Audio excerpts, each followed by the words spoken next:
নমস্কাৰ বাতৰিৰ মাজলৈ স্বাগতম জনাইছোঁ। দুখবৰ পবিতৰা অভয়াৰণ্যত মৃত্যু এটা এশিঙীয়া গঁড়ৰ। আমি বিশেষভাৱে জানিছোঁ এক বিশেষ প্ৰতিবেদন। এশিঙীয়া গঁড়ৰ মৃত্যু হৈছে ৰাজ্যবাসীলৈ এটা ভাল খবৰ। পবিতৰা অভয়াৰণ্যত মৃত্যু এটা এশিঙীয়া গঁড়ৰ।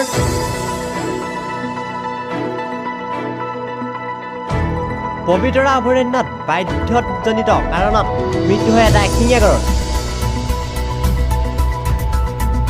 পুৱা প্ৰায় 8:30 বজাত বন বিভাগৰ টুলুং কেম্পৰ তহলদাৰী দলে পাগলাদুৱা ষ্টুডিঅ' ৰোডৰ সমীপত মাইকী গঁড়টোৰ মৃতদেহ উদ্ধাৰ কৰে।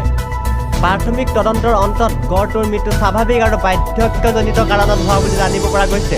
আমি এই ক্ষেত্ৰত জানিছোঁ বিশেষ খবৰ। গঁড়টোৰ মৃত্যু ঘটিছে।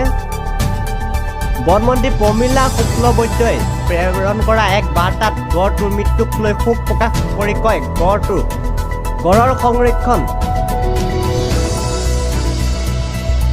সুৰক্ষাৰ বাবে আমি যিমান সম্ভৱ সিমান চেষ্টা অব্যাহত ৰাখিছোঁ। ইয়াৰ মাজতে আজি গঁড়টোৰ মৃত্যুৰ খবৰ প্ৰায় মৰ্মাহত হৈছোঁ।